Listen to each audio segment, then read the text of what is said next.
অতীত জীবনে অনেক গুনাহ করেছি, অনেক কবিরা গুনাহ করেছি, একা একা গুনাহ করেছি, শরীরের অঙ্গ প্রত্যঙ্গ দিয়ে গুনাহ করেছি, রাতের অন্ধকারে দিনের আলোতে গুনাহ করেছি, বন্ধুর পাল্লায় পড়ে গুনাহ করেছি, শয়তানের ওয়াসওয়াসায় গুনাহ করেছি।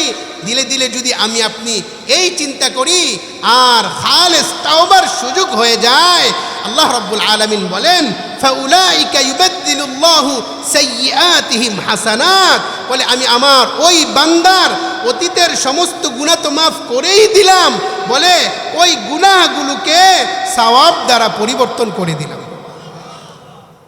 এইটা বুঝছেন আপনারা? মনে করেন এখানে যারা বসে আছেন, কারো বয়স 60 বছর, কারো বয়স 40, কারো বয়স 30, বালেগ হওয়ার পর থেকে 40 বছর পর্যন্ত আমি কি করেছি? গুনাহ করেছি, কবিরা কবিরা কবিরা। আল্লাহ বলেন এই ব্যক্তিটাও যদি খালেস দিলে তাওবা করে, আমি তো তার গুনাহ মাফ করেই দিব, সাথে সাথে বিগত জিন্দিগির পিছনে এই যে 60 বছর সে লক্ষ লক্ষ কোটি কোটি গুনাহ করেছে, সমস্ত গুনাহগুলিকে আমি মুহূর্তের মধ্যে নেকি দ্বারা বদল করে দিব। সুবহানাল্লাহ। এজন্য দিলে দিলে আমরা তওবা করতে থাকি। আল্লাহ, হাদিস থেকে আমরা জানতে পারলাম আপনার নবী বলেছেন এই মজলিসে বসার কারণে আপনি মাফ করেই দিয়েছেন। আমরা দিলে দিলে তওবা করছি, আমরা অতীতের সমস্ত গুনাহ ছেড়ে দিব, আর গুনাহ করব না, আমরা অনুসূচিত লজ্জিত। আল্লাহ আমাকে আপনাকে অতীতের সমস্ত গুনাহ মাফ করে তো দিবেন এবং আমাদের গুনাহগুলোকে নেকি দিয়ে বদল করে দিবেন। সুবহানাল্লাহ। তাহলে 1 নম্বর লাভ। কয় নম্বর লাভ ভাই? 1 নম্বর লাভ।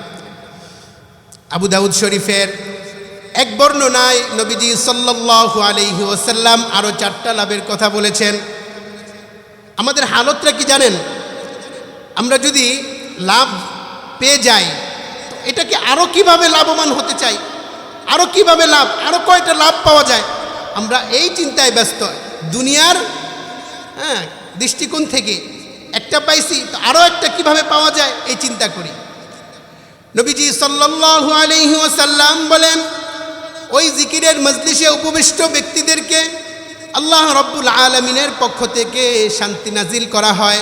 নাযালাত আলাইহিমুস সাকিনা, তাদের উপর শান্তি নাজিল হতে থাকে। ওয়া গাশিয়াতহুমুর রাহমা, আল্লাহর রহমত ওই জিকিরকারী বান্দাদেরকে ছেয়ে নেয়, ঢেকে নেয়। কুয়াশার ভিতরে ঢুকেছেন কখনো? কুয়াশা দেখেছেন? হ্যাঁ, দূর থেকে একটু আড়াল হইলেই দূর থেকে বোঝা যায় না যে ভিতরে কোনো মানুষ আছে কি না। দেখবেন এই যে কনকনে শীতের সময় যারা নদীপথে চলেন, তারা বেশি কুয়াশা পড়লে লঞ্চ বা স্টিমার এগুলো কি করে না, ছাড়ে না, কারণ সামনে দেখা যায় না। বলে ওই কুয়াশার ভিতর কুয়াশা যেমনিভাবে মানুষকে ছেয়ে নেয়, আচ্ছন্ন করে ফেলে, নবীজি বলেন ওয়াগাশিয়াতহুমুর রাহমা, আল্লাহর রহমত এই মুহূর্তে আপনাদেরকে ছেয়ে নিয়েছে। বিশ্বাস করেন, ছেয়ে নিয়েছে। ওয়াহাফাতহুমুল মালাইকা, ফেরেশতারা তাদের রহমতের চাদর দ্বারা ওই জিকিরের মজলিসে উপবিষ্ট ব্যক্তিদেরকে চতুর্দিক থেকে বেষ্টন করে নিয়েছে। আর কি ওয়াযাকারাহুমুল্লাহু ফী মান ইনদাহু, আল্লাহ রাব্বুল আলামিন এই মুহূর্তে আমাকে আপনাকে নিয়ে ফেরেশতাদের সাথে আলোচনা করতেছেন।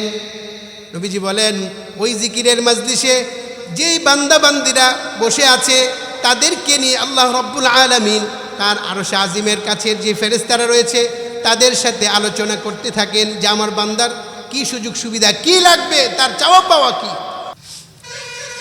আমরা যে মজলিসে বসেছি এই মজলিসটা হচ্ছে কোরআন ও হাদিসের আলোচনার মজলিস না ভাই, নাকি দুনিয়াবি অন্য কোনো মজলিস? এখানে গান বাদ্য বা অন্য কোনো বক্তব্য দেওয়ার জন্য এত সুন্দর আয়োজন? কি বলেন? কোরআন ও হাদিসের আলোচনার জন্য আপনারা দেশের শীর্ষস্থানীয় হযরত উলামা একরামদেরকে দাওয়াত করেছেন, তাদের মূল্যবান জবান থেকে কোরআন ও হাদিসের মূল্যবান কথা শোনার জন্য এত সুন্দর আয়োজন, ঠিক কিনা ভাই? তাহলে আমরা যে আমাদের মূল্যবান সময় ব্যয় করে এই মাহফিলে এসে বসলাম, আমাদের কি লাভ আছে? বলে এই লাভটা আমরা জানবো। এর আগে আমরা জেনে নিব যে সমাজে এই ধরনের মাহফিলের আয়োজন করা হয় কেন। দেখবেন বিভিন্ন প্রতিষ্ঠানের পক্ষ থেকে বাৎসরিক একটা মাহফিলের আয়োজন করা হয়, মাদ্রাসার পক্ষ থেকে, মসজিদের পক্ষ থেকে, কবরস্থানের পক্ষ থেকে, যুব সমাজের উদ্যোগে, হয় কি না ভাই? বলে বাংলাদেশের আনাচে কানাচে এরকম মাহফিলের ইন্তজাম করা হয় কেন? আল্লাহ রব্বুল আলামিন হযরত উলামা একরামদেরকে দুটি দায়িত্ব দিয়েছেন। কয়টা? দুইটা দায়িত্ব দিয়েছেন। একটা দায়িত্ব হচ্ছে তারা মাদ্রাসার ছাত্রছাত্রীদেরকে ধারাবাহিক কোরআন হাদিসের ইলম শিক্ষা দিয়ে, কোরআন হাদিসের ইলম শিক্ষা দিয়ে সুযোগ্য আলেম বা আমল, কি বললাম, আলেম বা আমল, অর্থাৎ এমন আলেম বানিয়ে দিবেন যিনি তার জীবনভর ওই ইলম অনুযায়ী আমল করবেন। তাহলে হযরত উলামা একরামের প্রথম দায়িত্ব হচ্ছে তারা মাদ্রাসার ছাত্রছাত্রীদেরকে ধারাবাহিক কোরআন হাদিসের ইলম শিক্ষা দিয়ে সুযোগ্য আলেম বা আমল বানিয়ে আপন আপন পরিবারের কাছে পৌঁছিয়ে দিবেন। এটা হচ্ছে মাদ্রাসার আলেমদের প্রথম দায়িত্ব। আর মাদ্রাসার আলেমদের দ্বিতীয় দায়িত্ব কি, এই সম্পর্কে আল্লাহ রাব্বুল আলামিন সূরাতুত তাওবার 122 নম্বর আয়াতে ইরশাদ করেন। আল্লাহ বলেন, ওয়ালিয়ুনযিরু কওমাহুম ইযা রাজাউ ইলাইহিম লাআল্লাহুম ইয়াহযারুন। আল্লাহ বলেন, মাদ্রাসার আলেমগণ মাদ্রাসা শিক্ষা সমাপ্ত করে আপন আপন সমাজে ফিরে এসে সমাজের সর্বস্তরের মানুষদেরকে ঈমান, আকীদা, ফরজ ওয়াজিব, পাক নাপাক, ওযু গোসল ইত্যাদি গুরুত্বপূর্ণ দ্বীনি মাসলা মাসাইল শিক্ষা দিবেন এবং জান্নাত জাহান্নামের ব্যাপারে তাদেরকে ভীতি প্রদর্শন করবেন। আর সমাজের সর্বস্তরের মানুষ যখন ওই উলামা একরামের দিক নির্দেশনা অনুযায়ী নিজেদের জীবন পরিচালনা করবে, বলে আল্লাহ রব্বুল আলামিন মরার পরে ওই সাধারণ মানুষটাকেও চির সুখের ঠিকানা জান্নাত দান করে দিবেন। ঠিক কিনা? হযরত উলামা একরাম আমাকে আপনাকে যেই দিক নির্দেশনামূলক কোরআন হাদিস থেকে আলোচনা করবেন, আমরা যদি সেটাকে জেনে সে অনুযায়ী মানতে পারি, আপনারা কি মনে করেন মরার পরে আল্লাহ তাআলা আমাদেরকে পুরস্কার দিবেন না? ইনশাআল্লাহ। তাহলে মাদ্রাসার আলেমগণের দ্বিতীয় দায়িত্ব কি? দ্বিতীয় দায়িত্ব হচ্ছে সমাজের সর্বস্তরের মানুষদেরকে দ্বীন শিখানো, কোরআন হাদিসের বিধিবিধান শিক্ষা দেওয়া। তাহলে মাদ্রাসার আলেমগণ তাদের প্রথম দায়িত্ব পালন করেন কোথায়? মাদ্রাসার ক্লাসরুমে। কিভাবে? ছাত্রছাত্রীদেরকে ধারাবাহিক কোরআন হাদিস শিক্ষা দেয়। ঠিক কিনা ভাই? মাদ্রাসার ক্লাসরুমে ছাত্রছাত্রীদেরকে ধারাবাহিক কোরআন হাদিস শিক্ষা দেওয়ার মাধ্যমে মাদ্রাসার আলেমগণ তাদের প্রথম দায়িত্ব পালন করেন। আর তারা তাদের দ্বিতীয় দায়িত্ব পালন করেন বিভিন্নভাবে। এর মধ্যে অন্যতম একটি মাধ্যম হচ্ছে এই ধরনের ওয়াজ মাহফিল। এই ধরনের ওয়াজ মাহফিলগুলোতে হযরত উলামা একরাম সর্বস্তরের মানুষদেরকে দ্বীনের মৌলিক বিধিবিধান শিক্ষা দেওয়ার জন্য কোরআনুল কারীমের বিভিন্ন আয়াত তেলাওয়াত করে থাকেন, তেলাওয়াতকৃত আয়াতের তর্জমা করে থাকেন, সংশ্লিষ্ট তাফসীর, সংশ্লিষ্ট হাদিস পাঠ করে সর্বস্তরের মানুষদেরকে দ্বীনের মৌলিক বিধিবিধানগুলো বোঝানোর চেষ্টা করে। ঠিক কিনা ভাই? মনে করেন আমার সামনে আপনারা যারা বসে আছেন প্রত্যেকেই বিভিন্ন পেশায় ব্যস্ত, তাই না? অনেকের হয়তো এই সময়টা হবে না, সব ব্যস্ততা বাদ দিয়ে বাকায়দা মাদ্রাসায় ভর্তি হয়ে কোরআন হাদিস শিক্ষা করব, এরকম সময় হবে? হবে ভাই? কিন্তু আমাকে তো নামাজের ফরজ কয়টা, ওযুর ফরজ কয়টা, এটা জানা আমার জন্য জরুরি। ঈমান ভঙ্গের কারণ কয়টি, ওযু ভঙ্গের কারণ কয়টি, আমি মুসলিম হিসাবে এগুলো জানা আমার জন্য জরুরি। দৈনিক কত ওয়াক্ত নামাজ আমরা পড়ব, কত রাকাত নামাজ আমার উপর ফরজ, কত রাকাত নামাজ আমার জন্য সুন্নত, এই বিধিবিধানগুলো জানা আমার জন্য জরুরি কিনা ভাই? কিন্তু আমি তো বাকায়দা মাদ্রাসায় ভর্তি হওয়ার সুযোগ পাচ্ছি না। আমার তো পরিবার আছে, আমার অধীনস্থতা আছে, অধীনে অনেক মানুষ কাজ করে, দিন শেষে তাদের বড় একটা ইন্তজাম করতে হয় আমাকে। বলে আমাকে আপনাকে দিনের মৌলিক বিধিবিধান শিক্ষা দেওয়ার জন্যই সমাজে এই সমস্ত মাহফিলগুলোর ইন্তজাম করা হয়। আর এই মাহফিলগুলোতে হযরত উলামা একরাম কোরআন ও হাদিসের আলোকে সর্বস্তরের মানুষদেরকে দিন বুঝানোর চেষ্টা করে, ঠিক কিনা ভাই?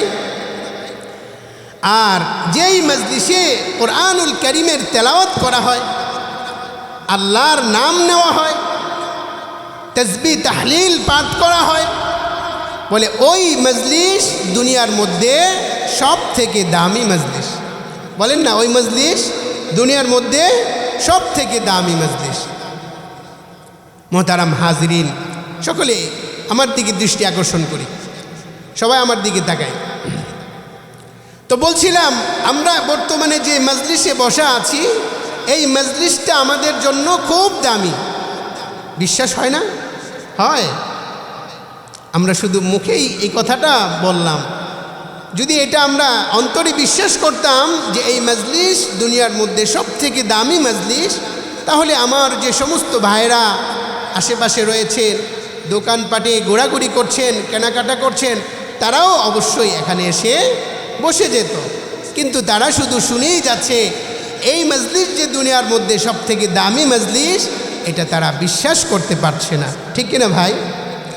আসুন আমরা হাদিস থেকে জেনে নেই এই মজলিসের দাম কত, এবং এই মজলিসে উপবিষ্ট ব্যক্তিদের সাথে আল্লাহ রব্বুল আলামিন ফেরেশতাদের সাথে কি আলোচনা করেন, আমরা হাদিস থেকে জানার চেষ্টা করি, ঠিক কিনা ভাই? সহিহ বুখারী শরীফের 6804 নম্বর হাদিসের বর্ণনা। নবীজির বিখ্যাত সাহাবী হযরত আবু হুরায়রা রাদিয়াল্লাহু তাআলা আনহুর বর্ণনা। তিনি বলেন,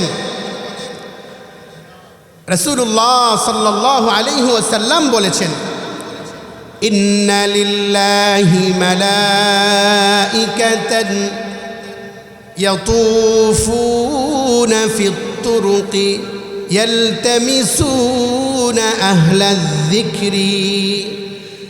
রাসূলুল্লাহ সাল্লাল্লাহু আলাইহি ওয়াসাল্লাম বলেন, নিশ্চয়ই আল্লাহ রব্বুল আলামিনের এমন একদল ফেরেশতা রয়েছে, যেই ফেরেশতারা পৃথিবীর আনাচে কানাচে ঘুরে ঘুরে আল্লাহর স্মরণকারী বান্দাদেরকে খুঁজতে থাকে। আমরা এই মজলিসে আল্লাহকে স্মরণ করছি না ভাই? আল্লাহর স্মরণে আমরা এখানে বসেছি। আল্লাহর একদল ফেরেশতা পৃথিবীর আনাচে কানাচে ঘুরে ঘুরে আল্লাহকে স্মরণকারী ব্যক্তিদেরকে খুঁজতে থাকে।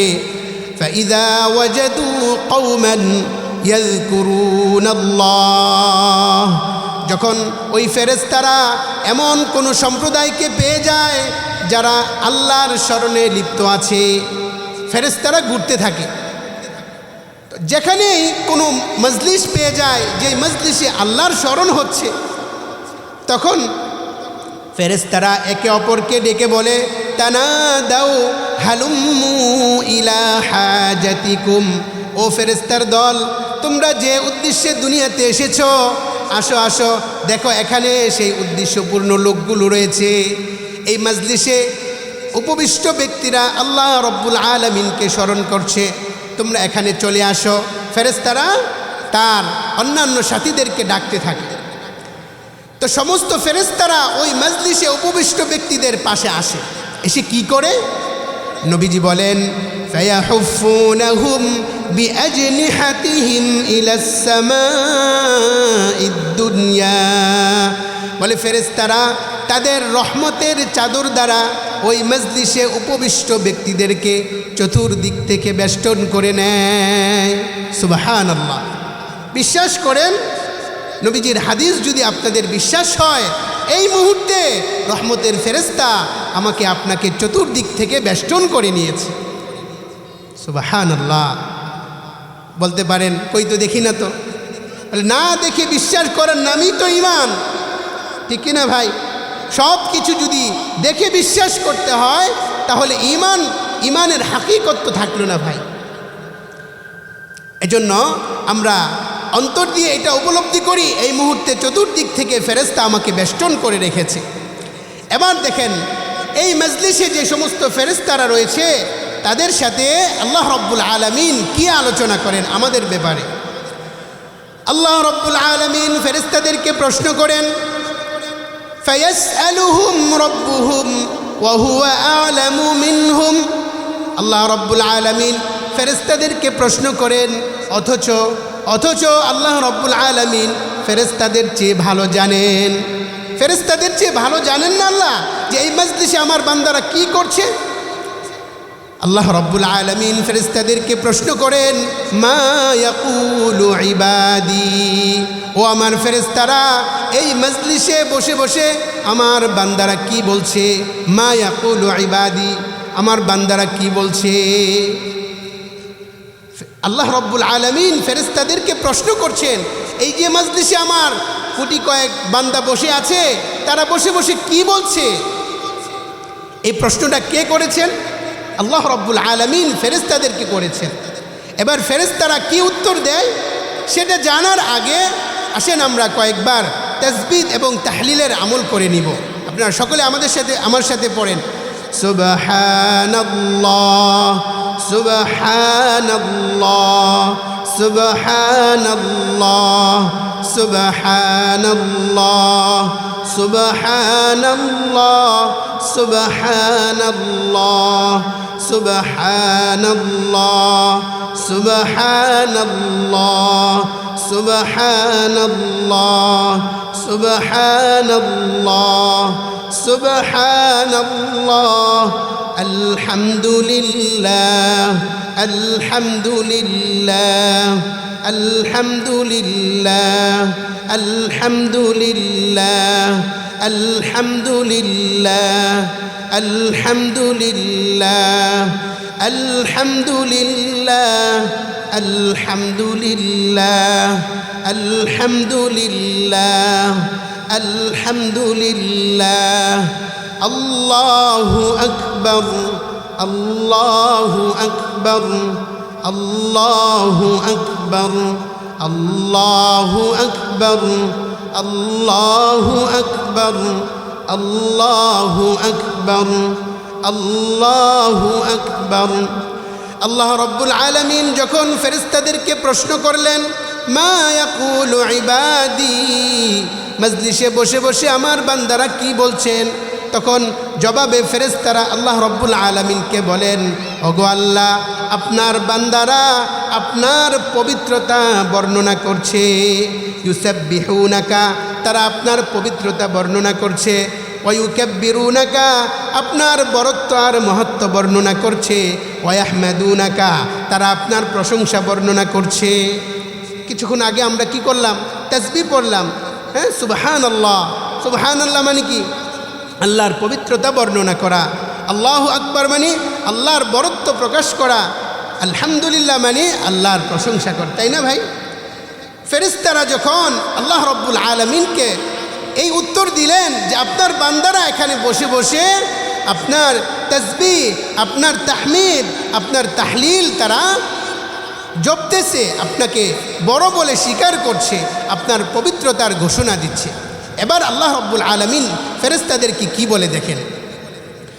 আল্লাহ রব্বুল আলামিন ফেরেশতাদেরকে আবার প্রশ্ন করবেন, হাল রাউনি, ও ফেরেশতারা, আমার বান্দারা কি আমাকে দেখেছে নাকি?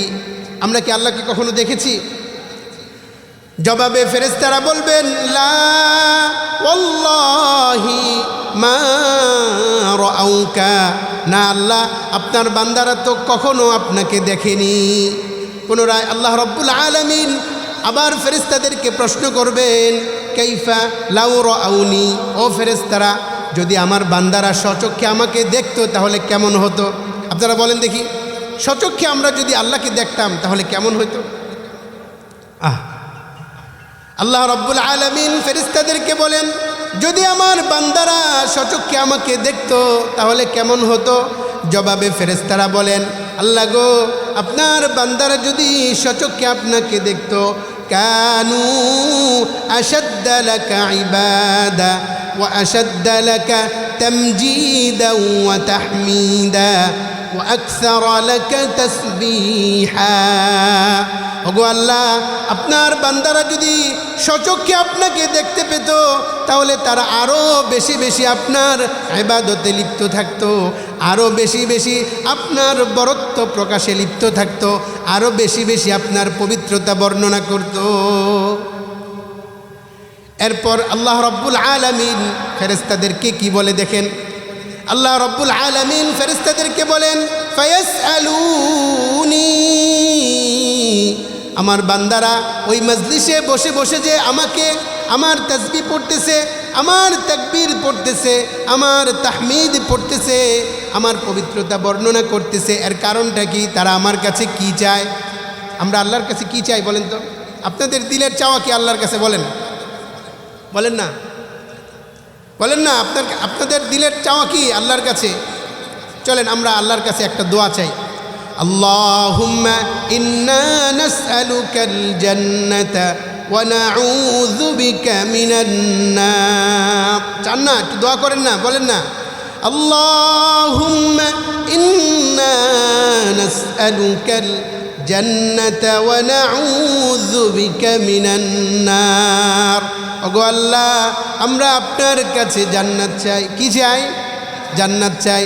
ওয়া নাউযু বিকা মিনান নার, জাহান্নাম থেকে পানাহ চাই। বলে জান্নাত চাওয়া, জাহান্নাম থেকে পানাহ চাওয়া। কোরআনের এক আয়াতে আল্লাহ রাব্বুল আলামিন বলেন ফামান যুহজিহা আনিন নার ওয়া উদখিলাল জান্নাহ ফাকাদ ফাজ। কোনো বান্দাকে যখন জাহান্নাম থেকে দূরে রাখা হবে, অর্থাৎ মাফ করে জাহান্নাম থেকে মুক্তি দিয়ে জান্নাতে প্রবেশ করিয়ে দেওয়া হবে, আল্লাহ বলেন ফাকাদ ফাজ, কিয়ামতের দিন সেই প্রকৃত সফল কাম। তাহলে আমরা আল্লাহর কাছে কি দোয়া করলাম? আল্লাহ আমরা আপনার কাছে জান্নাত চাই, জাহান্নাম থেকে পানাহ চাই। এবার চলেন ওই যে আল্লাহ তাআলা ফেরেশতাদেরকে প্রশ্ন করলেন যে আমার বান্দারা কি চায়, এবার বলেন তো আমরা কি চাই? আমরা জান্নাত চাই। ফেরেশতারা উত্তর দিবেন ফায়াকুলুনা ইয়াসআলুনাল জান্নাহ, ওগো আল্লাহ আপনার বান্দারা আপনার কাছে জান্নাত চায়। কি চায়? জান্নাত চায়। এবার আল্লাহ তাআলা ফেরেশতাদেরকে আবার প্রশ্ন করবেন হাল রাউহা, আমার বান্দারা কি জান্নাত কখনো দেখেছে নাকি? আমরা কি জান্নাত দেখেছি কখনো? দেখিনি।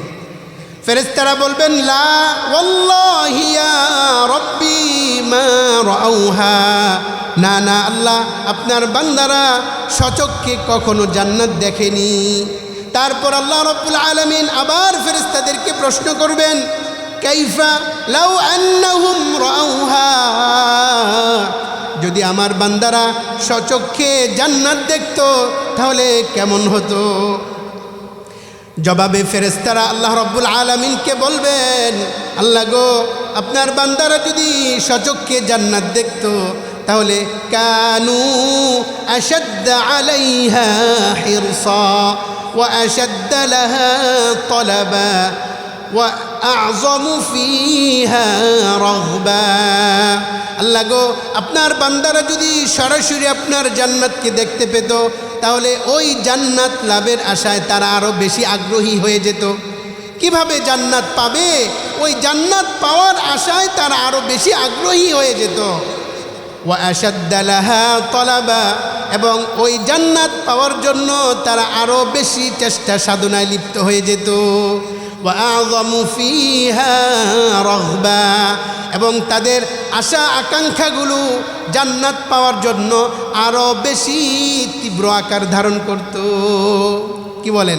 যদি আমরা জান্নাত দেখতে পাইতাম তাহলে আমাদের আগ্রহটা কেমন হইত?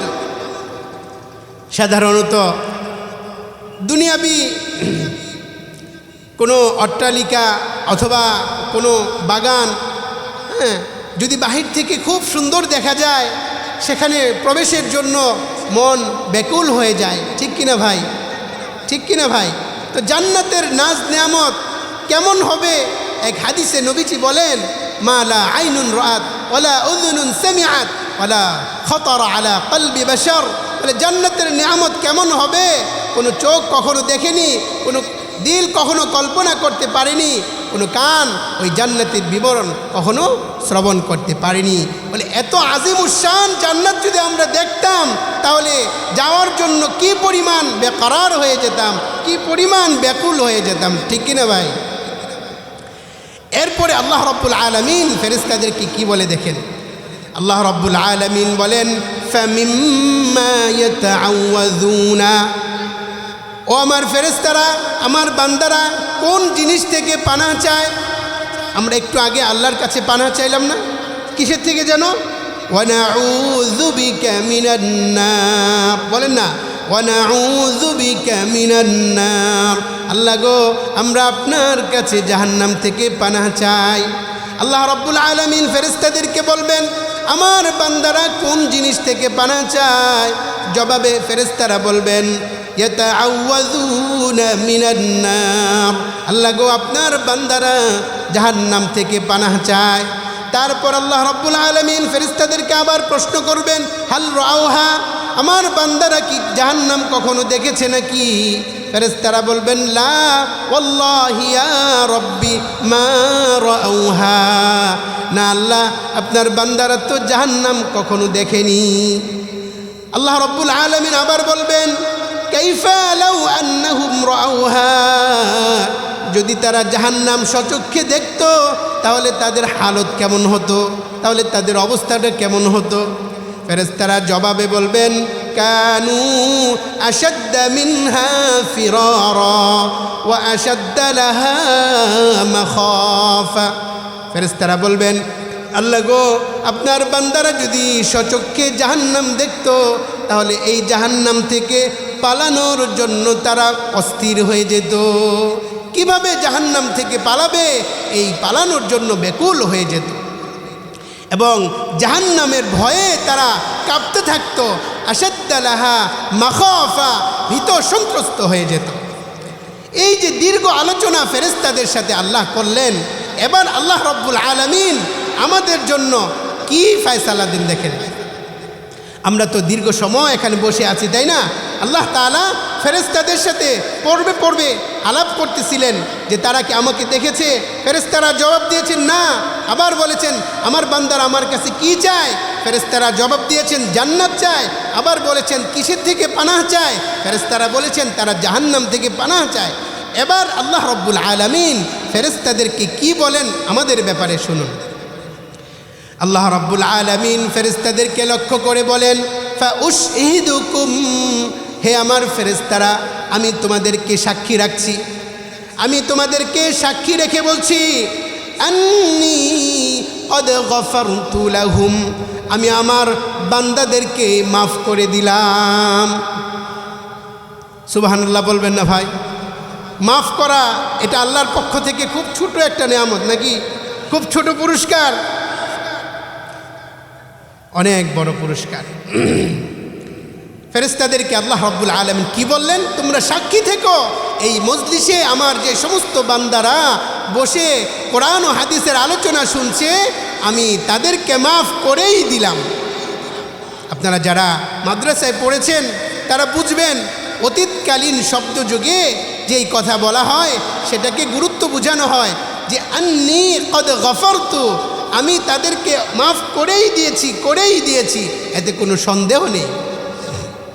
সুবহানাল্লাহ। এবার আপনাদের প্রশ্ন জাগতে পারে হুজুর, আমরা এখানে যারা বসেছি এর মধ্যে অনেকেই তো শুধু ঘোরাঘুরি করতে এসেছে, ওয়াজ শুনতে আসেনি, কেনাকাটা করতে এসেছে। আসছে না অনেকেই? সবাই কি আর ওয়াজ শুনতে এসেছে? আসেনি। কেউ দেখতে এসেছে প্রথম দিন কেমন হয় মাহফিলটা একটু দেখে আসি, তাই না? ঠিক আপনাদের মতোই ওই যে ফেরেশতাদের সাথে কথা বলতেছেন আল্লাহ তাআলা, একজন ফেরেশতা বলে উঠবেন ইয়াকুলু মালাকুম মিনাল মালাইকা ফীহিম ফুলানুন লাইসা মিনহুম, ওগো আল্লাহ, আপনি যে আজকে সবাইকে মাফ করে দিলেন তাদের মধ্যে অমুক ব্যক্তি আপনার মাফ পাবে না, আপনার পক্ষ থেকে ক্ষমার মধ্যে শামিল হবে না। বলে কেন? ওই ফেরেশতা বলেন ইন্নামা জাআ লিহাজাতিন, বলে ওই ব্যক্তি তো মাহফিলে ওয়াজ শুনতে আসেনি, সে কেনাকাটা করতে আসছে, সে তার প্রয়োজন পূরণ করতে আসছে, সে ঘোরাঘুরি করতে আসছে। কাজেই ওই ব্যক্তি তো ওয়াজ শুনতে আসেনি, তাকে আপনি কেন মাফ করবেন?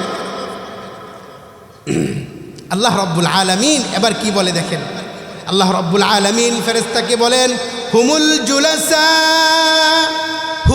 জুলাসা লা ইয়াশকা বিহিমুল জালিস। বলে আমার মজলিসে আমার যে সমস্ত বান্দারা বসে আছে, বলে তারা তো এমন এক সঙ্গী, এই সঙ্গীর সাথে যারা বাহির থেকে এসে বসবে, যদিও তাদের নিয়তের মধ্যে ঝামেলা ছিল, যদিও তারা কেনাকাটার জন্য এসেছে, মাহফিল দেখার জন্য এসেছে, কিন্তু কিছু সময়ের জন্য তারা আমার বন্ধুর সাথে বসার কারণে তারাও বঞ্চিত হবে না। অর্থাৎ আমি আল্লাহ রব্বুল আলামিন তাদের উসিলায় সবাইকে মাফ করে দিলাম। সুবহানাল্লাহ। তাহলে পুরস্কারটা কি খুব ছোট ভাই? আপনারা যারা বাসা থেকে নিয়ত করে এসেছেন আজকে ওয়াজ শুনতেই যাব, আর যারা ঘোরাঘুরি করতে এসেছে, ওয়াজ দেখতে এসেছে, বলে তাদের দুইজনের হালত কি একরকম? দুইজনের পুরস্কার কি একই পাওয়ার? বলে না। কিন্তু আল্লাহ রব্বুল আলামিন বলেন, এই যে আমার যে সমস্ত বন্ধুরা এখানে বসে আছেন তাদের সাথে শুধু একই মজলিসে তারা বসার কারণে আমি আল্লাহ তাদের সবাইকে মাফ করে দিলাম। সুবহানাল্লাহ। তাহলে এই মজলিসে বসার এক নাম্বার লাভ পাইলাম আমরা। কি লাভ বলেন তো দেখি? এই মজলিসে বসার কারণে আল্লাহ রব্বুল আলামিন আমাদেরকে কি করে দিলেন? মাফ করে দিলেন। কি করে দিলেন ভাই? মাফ করে দিলেন।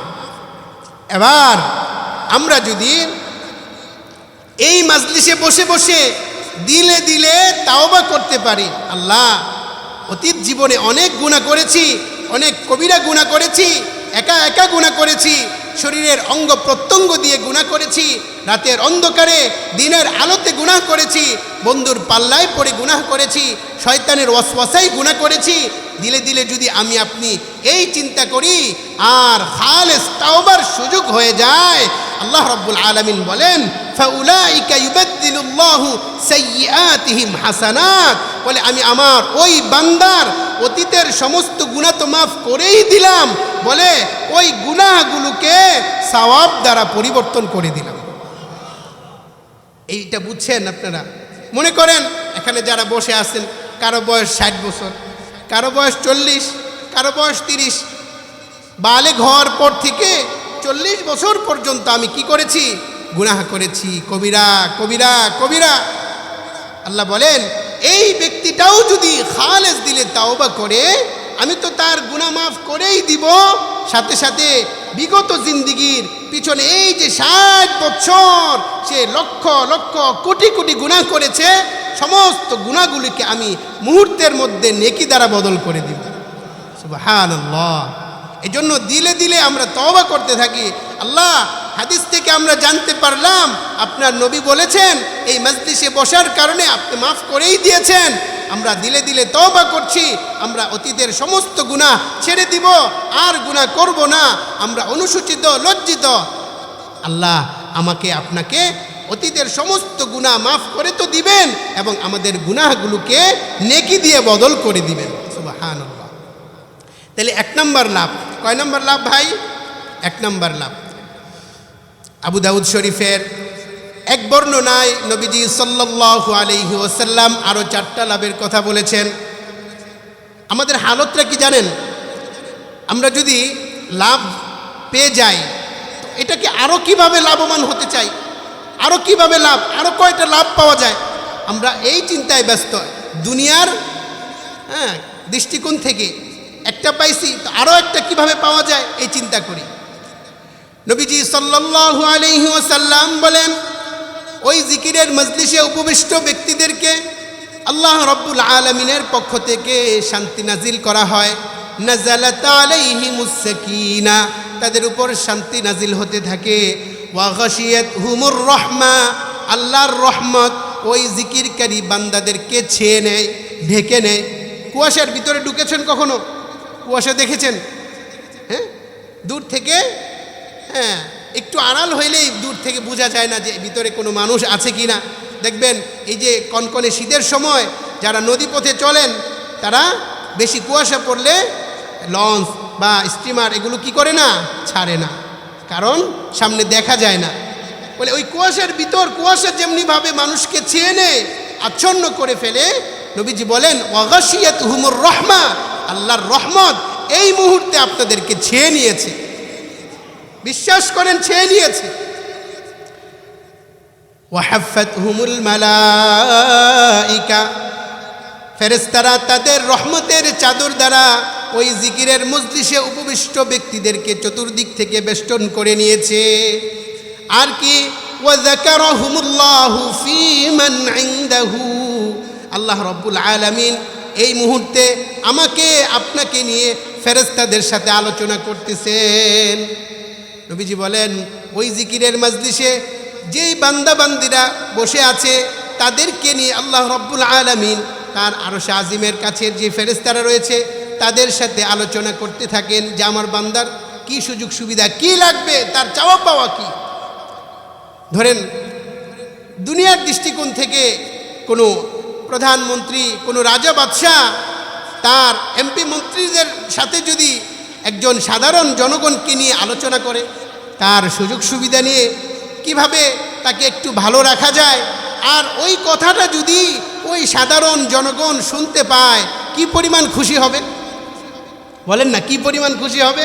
আমাকে নিয়ে প্রধানমন্ত্রী চিন্তা করে, সাধারণত এলাকার যিনি দায়িত্বশীল চেয়ারম্যান বা মেম্বার তিনি যদি আমাকে নিয়ে একটু ভাবেন তাহলেই তো আমার খুশির শেষ নেই।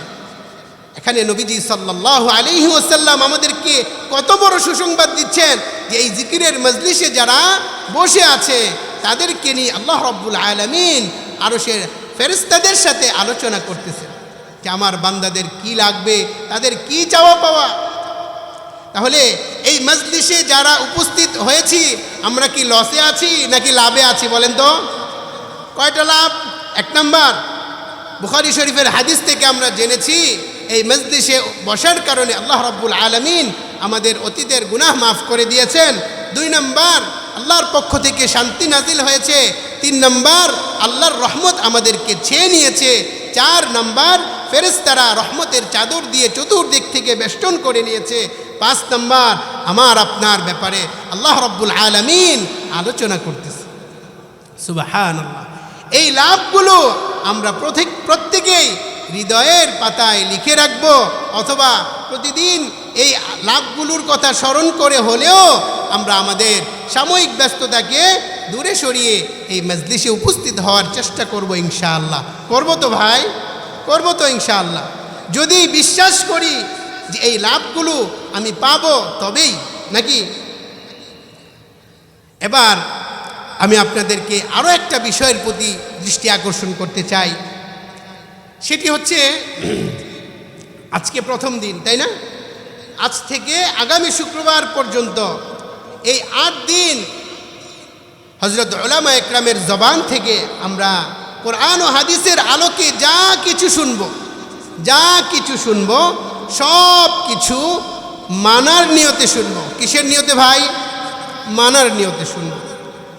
বলে যে জানার সাথে মানা নেই সে জানার কোনো দাম নেই, যেই ইলমের সাথে আমল নেই সেই ইলমের কোনো দাম নেই, যেই শিক্ষার সাথে দীক্ষা নেই সেই শিক্ষার কোনো দাম নেই। বিশ্বাস হয় না? এমন জাননেওয়ালা মুসলমানদের সংখ্যা আমাদের সমাজে অনেক আছে। জানি হুজুর, জানি। এটা বুঝে আসে তখন যখন আমাদের দাওয়াত ও তাবলীগের সাথী ভাইরা সাপ্তাহিক গাস্তের দিন তাওহীদ, রিসালাত, আখিরাতের দাওয়াত নিয়ে সর্বস্তরের মানুষদের কাছে যায়, তখন দেখবেন একদল মানুষ বলে ওঠে, হুজুর এখান থেকে জানতো, এগুলো আমরা জানি না। ঠিক কিনা ভাই? দেখবেন প্রায় সময় বলে এগুলো আমরা জানি, বলে না? আমি তাদের দৃষ্টি আকর্ষণ করি, ভাই আপনি শুধু বলেন জানি জানি, না বলে বলেন মানি মানি মানি, তবে আপনি কামিয়াব। ঠিক কিনা ভাই? এরকম মানা ছাড়া শুধু জাননেওয়ালা ইমানদারের সংখ্যা আমাদের সমাজে যেমন আছে, নবীজির যুগেও ছিল। বলে নবীর যুগের কাফের মুশরিকরাও জানতো আল্লাহর অস্তিত্ব, আল্লাহ আছে, আসমান জমিনের স্রষ্টা একমাত্র আল্লাহ, এগুলো কাফের মুশরিকরাও জানতো, কিন্তু তাদের জানা তাদের কোনো কাজে আসেনি। ঠিক কিনা ভাই? বিশ্বাস হয় না? এ সম্পর্কে কয়েকটা দলিল আমি আপনাদের সামনে পেশ করব কোরআনুল কারীম থেকে। সূরাতুল আনকাবুতের 61 নম্বর আয়াতে আল্লাহ রাব্বুল আলামিন বলেন, ওয়ালাইন সাআলতাহুম মান খালাকাস সামাওয়াতি ওয়াল আরদ وسخر الشمس والقمر ليقولن الله আল্লাহ রাব্বুল আলামিন আমাদের নবীজিকে লক্ষ্য করে বলেন, হে রাসূল করিম সাল্লাল্লাহু আলাইহি ওয়াসাল্লাম, যদি আপনি মক্কার কাফের মুশরিকদেরকে প্রশ্ন করেন, আচ্ছা বলো তো দেখি আসমান জমিন কে সৃষ্টি করেছেন? আপনারা বলেন তো দেখি আসমান জমিন কে সৃষ্টি করেছেন? আল্লাহ। ওয়াসাখখারাশ শামসা ওয়াল কমার, এবং চন্দ্র সূর্যকে কে নিয়োজিত করে রেখেছেন? হে রাসূল করিম সাল্লাল্লাহু আলাইহি ওয়াসাল্লাম, যদি আপনি কাফের মুশরিকদেরকে এই প্রশ্ন করেন, তারা অবশ্যই এই উত্তর দিবে, লা ইয়াকুলুন্নাল্লাহ, এই সব কিছুর স্রষ্টা একমাত্র আল্লাহ তাআলা। তাহলে এই কথাটা কে বলছেন? স্বয়ং আল্লাহ রাব্বুল আলামিন এই কাফের মুশরিকদের ব্যাপারে বলছেন যে তারাও এটা জানতো আসমান জমিনের সব কিছুর স্রষ্টা আল্লাহ তাআলা। আমার ভাইরা, এই কথাটা তারা শুধু মুখে বলতো, বিষয়টা কিন্তু এমন নয়।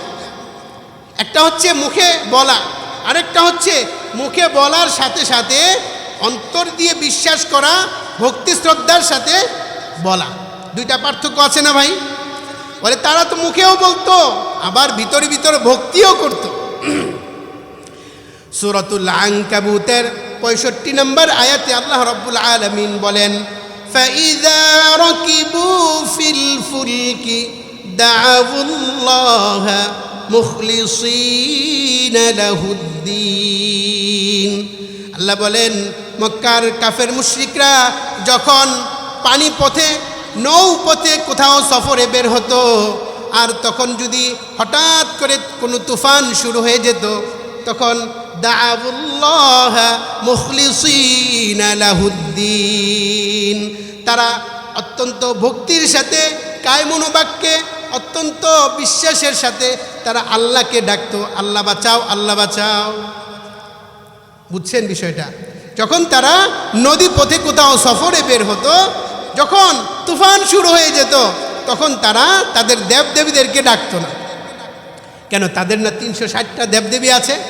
তখন তো তারা এই কথা বলে না যে হে লাত দেবী বাঁচাও, হে মানাত দেবী বাঁচাও, হে শান্তি দেবী বাঁচাও, এটা বলে না। বর্তমান সমাজেও দেখবেন নদী পথে কোনো লঞ্চ যদি ডুবে যাওয়ার উপক্রম হয়, আর ওই লঞ্চে যদি মুসলমান ছাড়া অন্য ধর্মের কোনো মানুষ থাকে, তারা কি বলে? তারাও কিন্তু ওই মুহূর্তে আল্লাহকেই ডাকতে থাকে। কেন ভাই? বলে তারা এই কথাকে মনে প্রাণে বিশ্বাস করে যে এই মুহূর্তে দুনিয়ার কেউ আমাদেরকে বাঁচাতে পারবে নাকি ভাই? বলে তারা এই কথা মানে, বিশ্বাস করে, এই কথা তারা বলে এবং বিশ্বাস করে। বলে তাদের এই জানা, তাদের এই বিশ্বাস করাটা তাদের কোনো কাজে আসেনি। কেন ভাই? বলে তাদের ওই জানার সাথে সাথে কোনো মানা ছিল না। কি ছিল না ভাই? বলেন না, জানার সাথে সাথে মানা ছিল না। 2 নম্বর উদাহরণ, প্রথম উদাহরণ দিলাম সূরাতুল আনকাবুতের 61 নম্বর আয়াত। সেখানে আল্লাহ রাব্বুল আলামিন নবীজিকে বলেন, আপনি কাফের মুশরিকদেরকে প্রশ্ন করে দেখেন যে আসমান জমিন কে সৃষ্টি করেছে, কে চন্দ্র সূর্য কে নিয়োজিত করেছে, ফেরেশতারা। এই যে নবীজি যখন কাফের মুশরিকদেরকে প্রশ্ন করেন, আল্লাহ বলেন তারা এটা উত্তর দিবে যে অবশ্যই আল্লাহ রাব্বুল আলামিন সৃষ্টি করেছেন। দ্বিতীয় সূরাতুল আনকাবুতের এই 65 নম্বর আয়াতে আল্লাহ বলেন যে তারা শুধু মুখে বলে, বিষয়টা এমন নয়, বরং তারা ভক্তির সাথে বলে। নৌপথে যখন তারা ডুবে যাওয়ার উপক্রম হয়, বলে তখন তারা অত্যন্ত ভক্তির সাথে আল্লাহকে ডাকতে থাকে, আল্লাহ বাঁচাও, আল্লাহ বাঁচাও। বলে তারা জানা সত্ত্বেও না মানার কারণে তারা পৃথিবী থেকে বেঈমান কাফের মুশরিক হয়ে বিদায় নিয়েছে। ঠিক কিনা ভাই? এবার তৃতীয় উদাহরণ, আপনারা নবীজির চাচা আবু তালেবের নাম শুনেছেন না ভাই? সবাই শুনেছেন। যিনি নবীজি সাল্লাল্লাহু আলাইহি ওয়াসাল্লামকে সব থেকে বেশি সাপোর্ট দিয়েছেন। নবীজির আব্বাজান জন্মের আগেই চলে গেছেন, আম্মাজানও চলে গেছেন, দাদাজান চলে গেছেন। তারপরে দীর্ঘ সময় নবীজিকে যিনি বুকে রেখে কোলে রেখে চতুর্দিক থেকে প্রাচীরের মতো সাপোর্ট দিয়েছেন তিনি হচ্ছেন চাচা আবু তালিব। ঠিক কিনা ভাই? এই ভাতিজার সাথে সঙ্গ দেওয়ার জন্য তিনি 3 বছর তিনি খড়কুটা খেয়েছেন, জেলে বন্দী ছিলেন, অনেক দুঃখ কষ্ট সহ্য করেছেন, কিন্তু ভাতিজাকে তিনি ছেড়ে যাননি, এত ভালোবেসেছেন।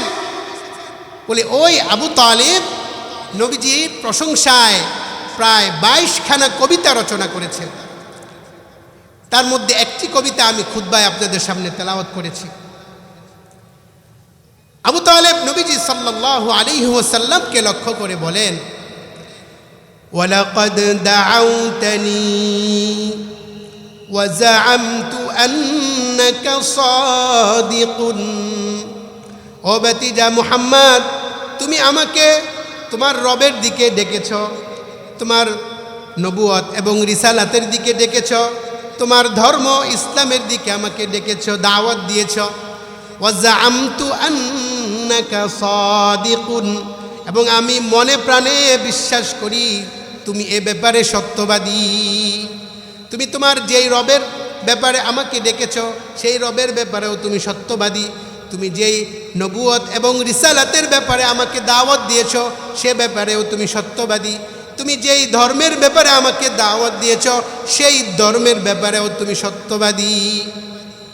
ওয়াসাদাকতা ফীহি ওয়া কুনতা সাম্মা আমিনা, তুমি জীবনে কখনো মিথ্যা বলনি।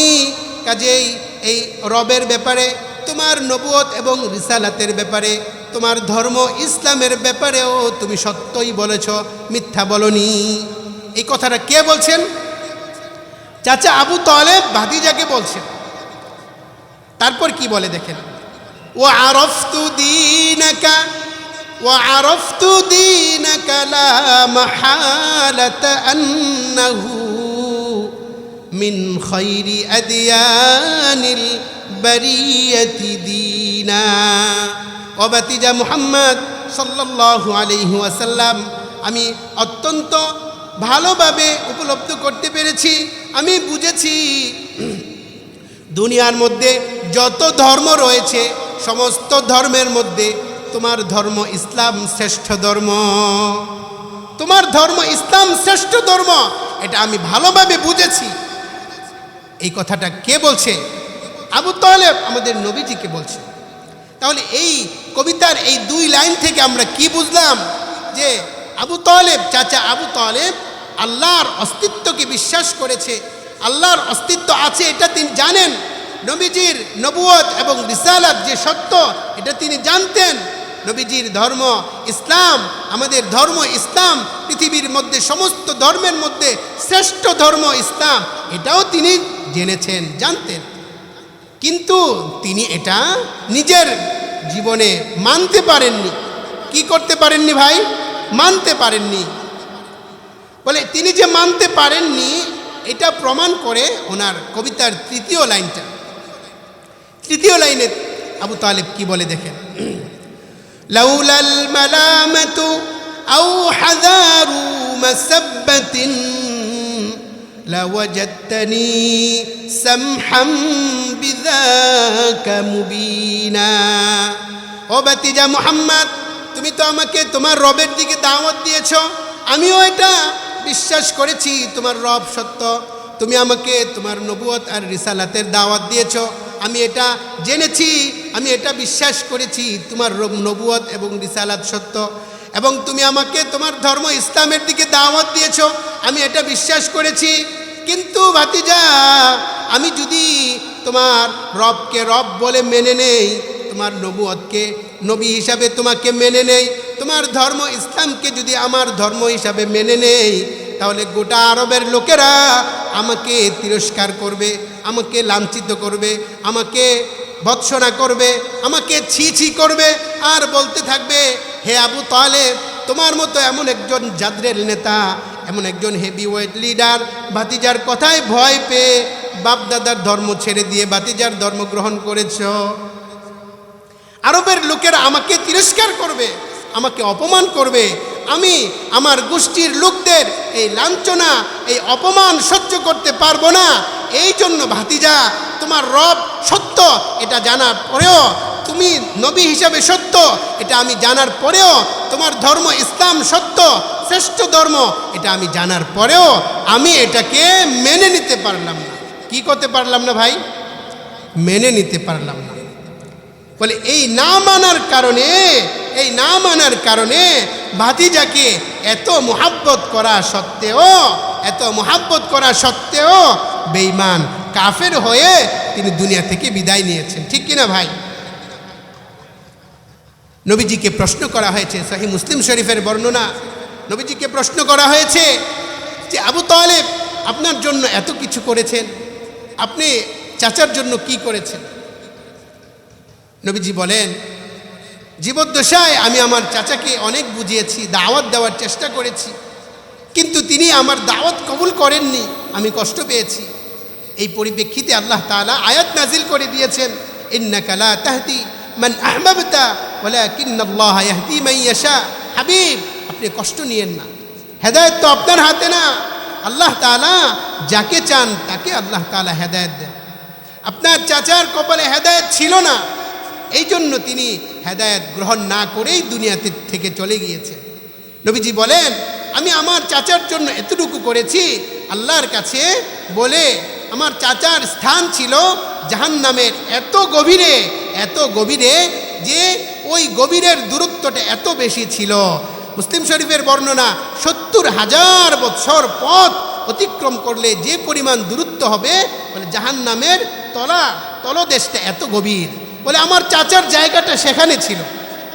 আমি আল্লাহ রাব্বুল আলামিনের কাছে বলে আমার চাচাকে উপরের ভাগে নিয়ে এসেছি। এখন আমার চাচার শাস্তি কি? বলে আগুনের 2টা জুতা আমার চাচার পায়ে পরানো আছে।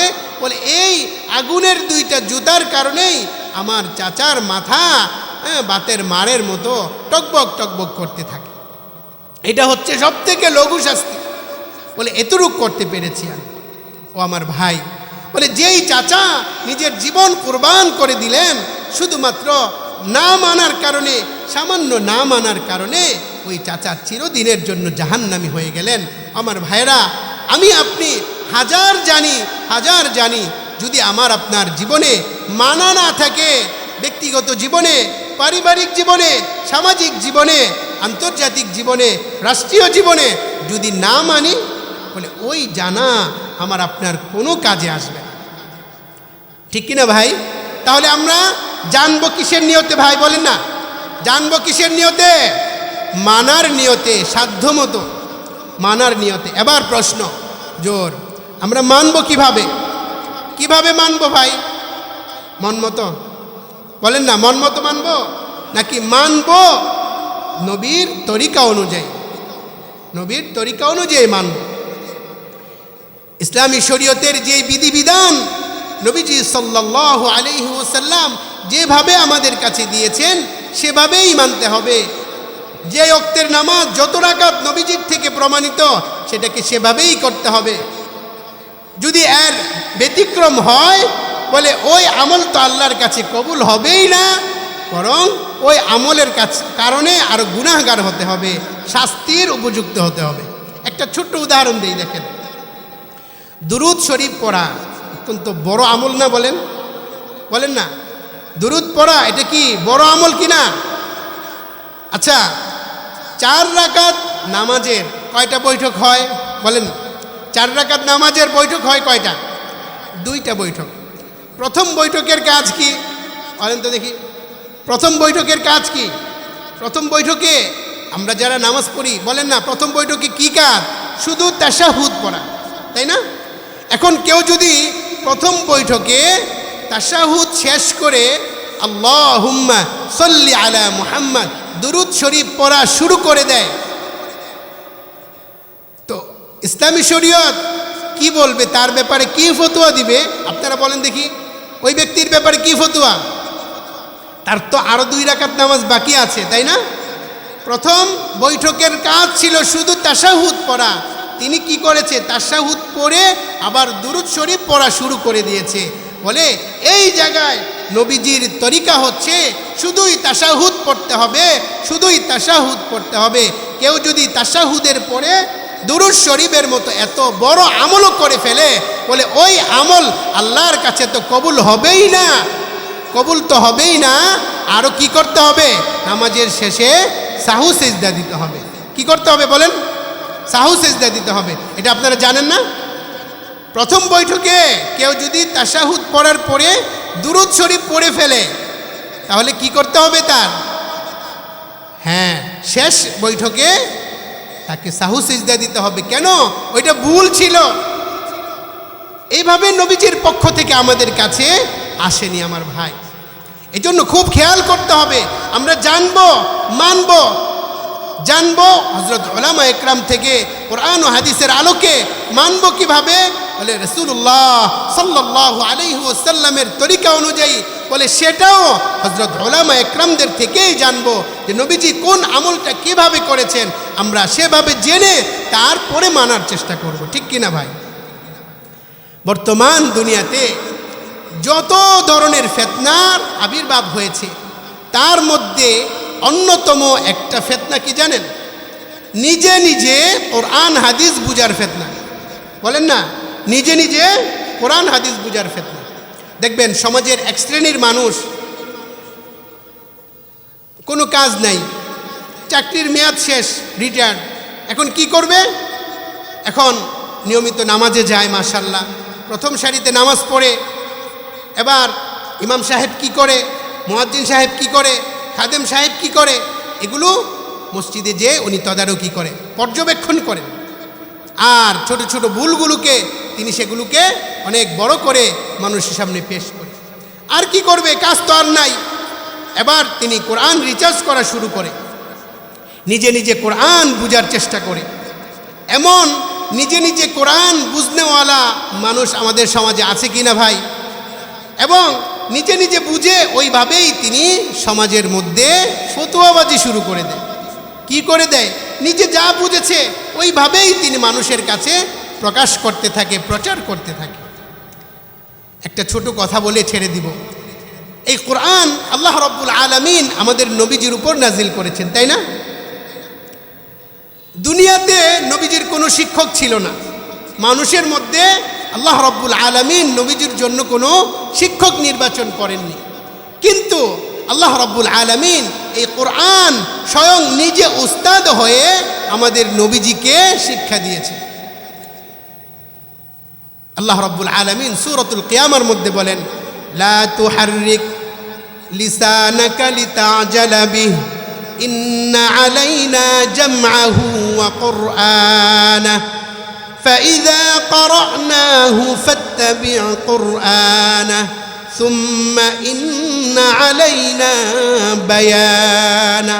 হে রাসূল করিম সাল্লাল্লাহু আলাইহি ওয়াসাল্লাম, যখন আপনার উপর ওহী নাজিল হয় তখন আপনি ওই ওহীকে ধরে রাখার জন্য আপনার মুখকে নড়াচড়া করার দরকার নেই। আমি আল্লাহ আপনার উপর কোরআন নাজিল করছি, আমি আল্লাহ নিজে দায়িত্ব নিয়ে আপনার উপর, আপনার মধ্যে কোরআনকে জমা করে দিব এবং আমি আল্লাহ নিজে আপনাকে কোরআনের ব্যাখ্যা শিক্ষা দিব। তাহলে আল্লাহ রাব্বুল আলামিন নিজে উস্তাদ হয়ে আমাদের নবীজিকে কোরআন শিক্ষা দিয়েছেন, ঠিক কিনা ভাই? তারপরে নবীজি উস্তাদ হয়ে সাহাবা একরামকে কোরআন শিক্ষা দিয়েছেন, ঠিক কিনা? তারপর সাহাবা একরাম নিজে উস্তাদ হয়ে তাবেঈনকে শিক্ষা দিয়েছেন, তাবেঈন উস্তাদ হয়ে তাবেঈনদেরকে শিক্ষা দিয়েছেন, তাবেঈন উস্তাদ হয়ে পরবর্তী জামানার উম্মতদেরকে শিক্ষা দিয়েছেন। এভাবে উস্তাদ ছাত্রের মাধ্যমে কিয়ামত পর্যন্ত কোরআন হাদিসের শিক্ষা দুনিয়াতে বেঁচে থাকবে, দুনিয়াতে থাকবে, ঠিক কিনা বলেন? এটাই হচ্ছে সামগ্রিক মূলনীতি। বলে এই মূলনীতির বাহিরে যে যারাই কোরআন শিখবে, যারাই হাদিস শিখবে, তারা নিশ্চিত পথভ্রষ্ট আর গুমরা হয়ে যাবে, ঠিক কিনা ভাই? এজন্য আমার ভাই, আমরা জানবো, মানবো, জানবো কোরআন ও হাদিস থেকে, নিজে নিজে না, হযরত উলামা একরামের তত্ত্বাবধানে থেকে মানবো, নবীজির তরিকা অনুযায়ী সেটাও আবার উলামা একরাম থেকে শিখে নিব। আমার ভাই, বড় আফসোস লাগে, দোকান থেকে একটা সদাই নিতে গেলে কয়েকটা দোকান ঘুরে ঘুরে আমরা যাচাই করি, কিন্তু ঈমানের মতো, ইসলামের মতো এত মহা দৌলত আমি নিজের মধ্যে অর্জন করতে চাই, একটা আমল করতে চাই, এটার আদৌ কোনো যাচাই বাছাইয়ের প্রয়োজন মনে। ইউটিউব থেকে, মুফতি গুগল থেকে, আল্লামা ইন্টারনেট থেকে আমরা দিন শিখতে চাই। আমরা এতটাই ব্যস্ত হয়ে পড়েছি যে দিন শিখতে আমরা কোনো উলামা একরামের কাছে যেতে চাই না ভাই। মনে করেন একটা মাসআলা নিয়ে আপনার সমাজে ফিতনা সৃষ্টি হয়েছে, আপনি হয়তো এটা অমুককে দেখবেন, অমুকের কাছে জিজ্ঞেস করবেন, গুগল থেকে এটার সমাধান নিতে চাবেন, অথচ আপনার মহল্লায় একটা দাওরা হাদিস পর্যন্ত মাদ্রাসা আছে, ফতোয়া বিভাগ আছে। কখনো তো ওই ফতোয়া বিভাগে যে আপনি বলেননি, ভাই আমার এই মাসআলাটার সমাধান আপনি দিয়ে দেন। আমরা কিন্তু এমনটা করি না ভাই। আমরা সহজে, কিভাবে সহজে নিতে পারি সেই চিন্তায় ব্যস্ত থাকি, মোবাইল থেকে এটার সমাধান নিতে থাকি। না ভাই, আমার সারা দিনের সময়গুলোকে আমরা ভাগ করে নিব দিন শিখার জন্য, কোরআন শিখার জন্য, হাদিস শিখার জন্য, ইসলামকে জানার জন্য। দৈনিক কিছু কিছু সময় আমরা হযরত উলামা একরামের পিছনে পিছনে ঘুরে ঘুরে হলেও তাদের কাছ থেকে আমরা সঠিক ইলমটা জানার চেষ্টা করব ইনশাআল্লাহ। আল্লাহ রাব্বুল আলামিন আমাদেরকে তৌফিক দান করুন, সকলে বলি আমিন। তাহলে দুইটা বিষয় আমরা আলোচনা করেছি, একটা হচ্ছে এই মজলিসগুলোতে বসার লাভ, আরেকটা হচ্ছে মজলিসগুলো থেকে হযরত উলামা একরাম আমাদেরকে যা কিছু জানাবেন সেগুলো আমরা মানার নিয়তে শুনব। যদি এই দুইটা আলোচনা আমরা মনে রাখতে পারি তবেই আজকের মাহফিলে আসা আমাদের সার্থক হবে। আল্লাহ রাব্বুল আলামিন আমাদেরকে ভরপুর তৌফিক দান করেন, সকলে বলি আমিন। ওয়া আখিরু দাওয়ানা আনিল হামদুলিল্লাহি রাব্বিল আলামিন। আসসালামু আলাইকুম।